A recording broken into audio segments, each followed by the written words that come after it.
ពុកខ្ញុំកំពុងរៀបចំឡានទៅទទួលពុកហើយហេកូនប្រុសឡានពុកទិញរួចហើយតបគ្រឿងម៉ូដែលកំពូលបងលុយសុទ្ធហ្មងហើយឆ្លៀតពេលនៅហាងនេះពុកក៏រើសបានកូនប្រសាស្រីស្អាតដូចទេពធីតាថ្ងៃក្រោយយើងទាំងពីរអាចញ៉ាំសាច់ជ្រូកដ៏ឆ្ងាញ់បានហើយពុ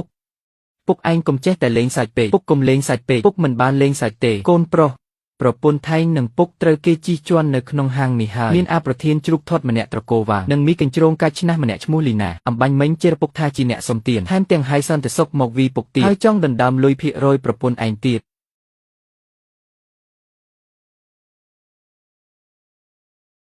ជំនួយការលីមានរឿងអីកើតឡើងលោកអគ្គនាយកនារីដែលលោកកំពុងតាមរកឃើញហើយថាម៉េចពួកឯងរកនាងឃើញហើយឥឡូវនាងនៅណាស៊ើបដឹងថានាងកំពុងហាត់ការនៅហាងឡានឌីងសឹង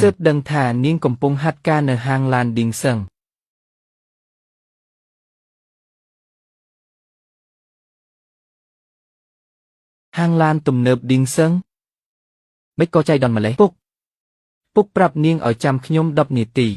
ខ្ញុំនឹងនាំប្រធានក្រុមហ៊ុនឌីងសឹងទៅដល់ទីនោះផ្ទាល់ថ្ងៃនេះនរណាហ៊ានប៉ះនាងសូម្បីម្នាក់ក៏មិនអាចដើរចេញដោយស្រួលដែរ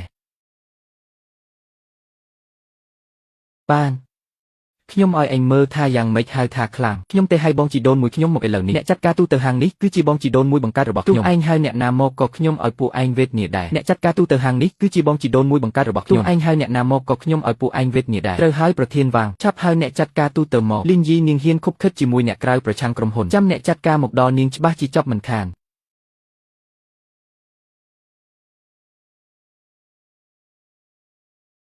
កូនស្រីកុំខ្លាចអីអាកូនប្រុស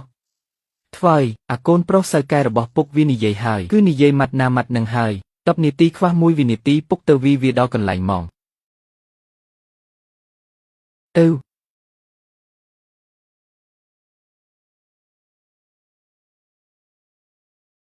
ស្លាកលេខ00001នោះគឺអ្នកក្តោបក្តាប់សេដ្ឋកិច្ចពេញទីក្រុងខ្លួនរបស់ប្រធានក្រុមហ៊ុនឈីងធានលោកអើយទ្វារឡានបើកហើយ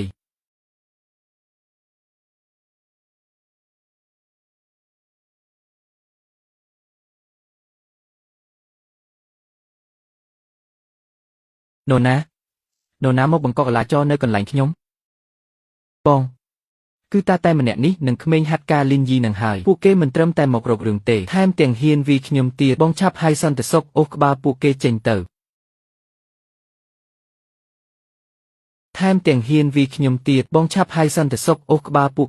ទៅ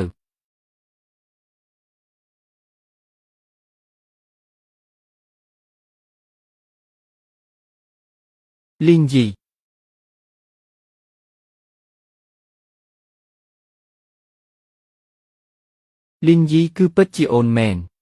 បងតាមរកអូនពេញ4ឆ្នាំហើយតើអូនដឹងទេថាបងតាមរកអូន4ឆ្នាំហើយ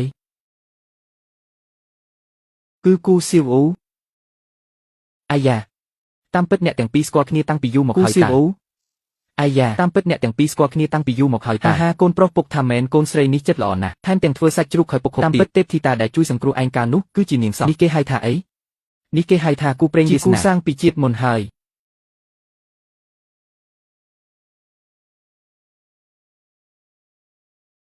លោកអគ្គនាយកគូតាលោកមានបញ្ជាអ្វីពួកអាមានភ្នែកអត់ប្រស្រីអស់នេះស្រេចតែលោកចាត់ការចោះទី1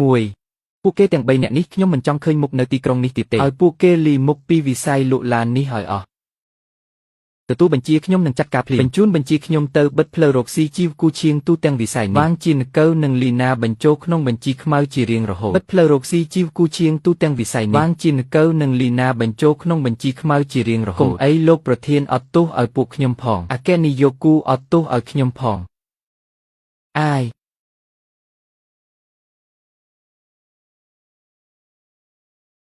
ទី2ឡានស៊េរីទំនើប10គ្រឿងដែលពុកខ្ញុំកំងថ្ងៃនេះលុយភាគរយត្រូវប្រគល់ឲ្យលីនយីទាំងអស់ហាមបាត់1រៀលព្រមជាមួយគ្នានេះសាខាហាងឡានឌីងសឹងមួយនេះនឹងត្រូវទិញយកទាំងស្រុងដោយក្រុមហ៊ុនឈីងធានចាប់ពីពេលនេះទៅកញ្ញាលីនយីនឹងឡើងកាន់តំណែងជាអ្នកគ្រប់គ្រងទូទៅនៃហាងឡានឌីងសឹងប្រចាំទីក្រុងនេះគូឈិននេះវាធំដុំពេកហើយខ្ញុំទទួលមិនបានទេហា ជីវិតកូនប្រុសពុកគឺកូនជាអ្នកសង្គ្រោះកុំថាឡើយត្រឹមហាងមួយនេះថ្ងៃក្រោយសូម្បីតែខ្លួនវានិងទ្រព្យសម្បត្តិវាក៏ជារបស់កូនទាំងអស់ដែរបើវាហ៊ានធ្វើមិនល្អដាក់កូនពុកនឹងវាឲ្យទុកសាច់ម៉ងហាហាហាលីងជី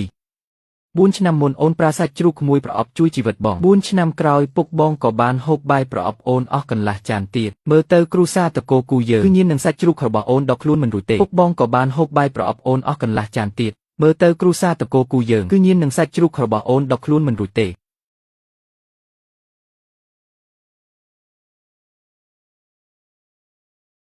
ជីវិតនៅសល់វែងឆ្ងាយណាស់លោកស្រីគូតើអូនយល់ព្រមទទួលយកបងនិងពុកមនុស្សស្រីពីរនាក់នេះដែរឬទេខ្ញុំយល់ព្រមក្រុមហ៊ុនបងមានរឿងត្រូវដោះស្រាយបន្តិចបងត្រឡប់ទៅក្រុមហ៊ុនសិនហើយអូនចាត់ការរឿងក្នុងហាងនេះសិនចុះចាំជួបគ្នាពេលក្រោយចាស់បងទៅធ្វើការចុះ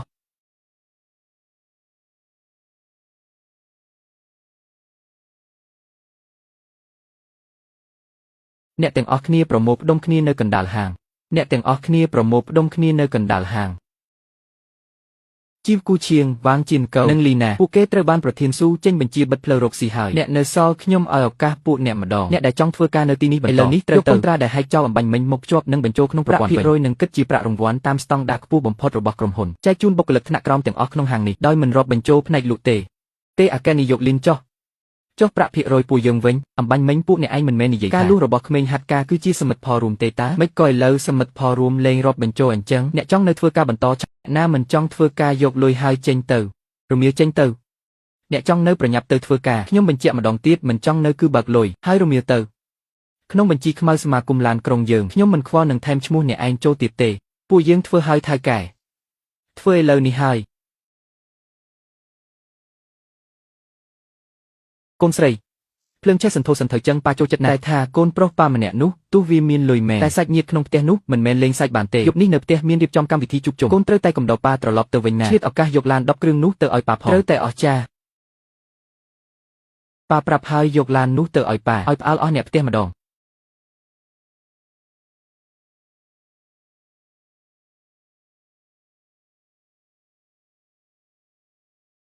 ជីនេះអ្នកដឹកអីវ៉ាន់មកពីស្រុកស្រែណានេះមិនដឹងថាគ្រូសាគូគេមានកម្មវិធីទេអីចុះយកអាឡានទូពណ៌ខ្មៅកំអែលមកចាត់នៅមុខទ្វារផ្ទះគេអ្នកណាសួស្ដីនេះជាឡាន10គ្រឿងដែលលោកតាគូកំងតខ្ញុំគឺលៀនយាកជាអ្នកគ្រប់គ្រងមជ្ឈមណ្ឌលឡានទំនើបតើចំណតឡាននៅឯណាដែរពួកយើងត្រូវប្រគល់ឡានអ្នកគ្រប់គ្រងហ៎ប្រធាននៅទីនោះខ្ញុំស្គាល់ច្បាស់ណាស់គាត់ត្រកូលវាងគាត់ជាមិត្តភក្តិបងប្រុសជីដូនមួយខ្ញុំមនុស្សស្រីស្លៀកពាក់ថោកទាបដូចជានាងឯងនឹងហ៊ានតាំងខ្លួនជាអ្នកគ្រប់គ្រងផងពួកបោកប្រាស់សម័យនេះជន់កែងខ្លួនឯងអស់ហើយហាហាហាពិតជាគួរឲ្យអស់សំណើចមែនសម្ដែងអន់ណាស់ហាហាហាបងប្អូនមើលនាងទៅសង្ស័យតែចង់ចូលគ្រួសារអភិជនដល់ថ្នាក់ឈួតហើយមើលទៅដល់ថ្នាក់ជួលឡានមកសម្ដែងមុខផ្ទះគ្រួសារគូទៀតហាហាហាគួរឲ្យអាណិតណាស់កញ្ញាគូសូមប្រយ័ត្នពាក្យសម្ដីផងលោកវាងត្រូវបានគេដេញចេញហើយបើនាងមិនជឿទេនាងអាចទូរស័ព្ទសួរគេបាននាងឯងជាស្អីមកបញ្ជីខ្ញុំឈប់យកឈ្មោះក្រុមហ៊ុនមកអួតទៅរមៀលចេញទៅភ្លាមគូម៉ាន់នាងចង់ឲ្យអ្នកណារមៀលចេញខ្ញុំសួរថានាងចង់ឲ្យអ្នកណារមៀលចេញបងឈិនបងត្រឡប់មកវិញតាំងពីអង្ការនារីម្នាក់នេះនាងគឺជាគូដណ្ដឹងពេញច្បាប់របស់គូឈិនខ្ញុំចំណែកឡានទាំងនេះគឺប៉ាទិញទុកជាកាដូរង្វាន់ចុងឆ្នាំសម្រាប់បុគ្គលិកបើនាងគិតថាវាមិនល្អចៃដល់ណែអីប្រាក់ចំណែករបស់នាងឆ្នាំនេះខ្ញុំនឹងដកចេញទាំងអស់ទុកយកទៅទូទាត់ថ្លៃទិញឡានទាំងនេះចុះបងមិនអាចធ្វើដាក់ខ្ញុំបែបនេះទេបើមិនចង់ខ្ទាតចេញពីគ្រួសារគូទេបិទមាត់ទៅអាឈិនត្រឡប់មកវិញក៏ត្រឡប់មកចុះតែនាំមនុស្សក្រៅចូលមកធ្វើអីពូសួរថាឯងនាំមនុស្សក្រៅចូលមកធ្វើអីមិនដឹងថាថ្ងៃនេះជាថ្ងៃជួបជុំគ្រួសារទេអីយល់ថាឯងនៅខាងក្រៅបង្កចំនួនព្រោះតែបុគ្គលិកហាត់ការម្នាក់ហ៊ានដេញប្រធានវាងចេញពីការងារផងគេគឺជាមនុស្សដែលពូខំបង្ហាត់បង្រៀនផ្ទាល់ដៃណាមនុស្សក្រៅស្អីគេនាងគឺជាអ្នកមានគុណសង្គ្រោះជីវិតប៉ាហើយក៏ជាកូនប្រសារស្រីគ្រួសារគូយើងដែរតាសាន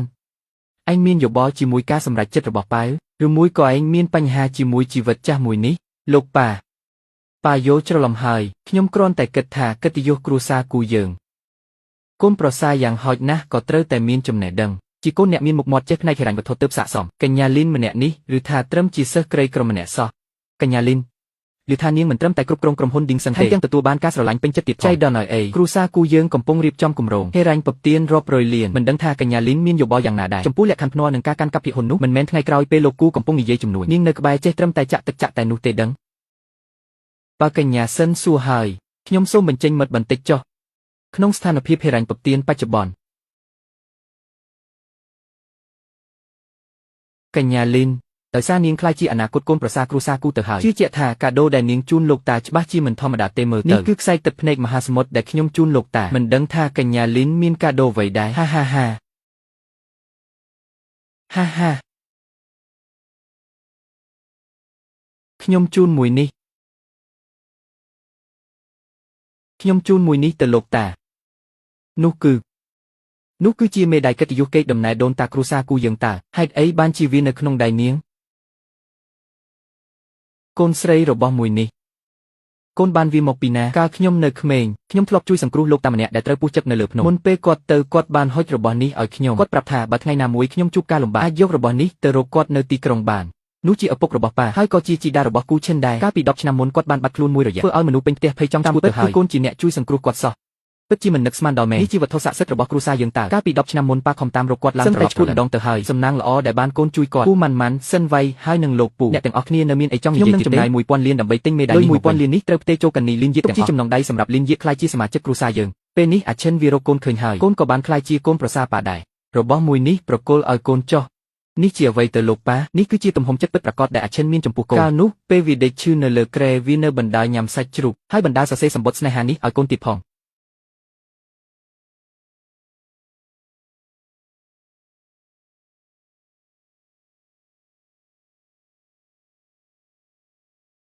ធ្វើជាអគ្គនាយកហើយនៅចុះផ្ទះបាយដោយផ្ទាល់ទៀត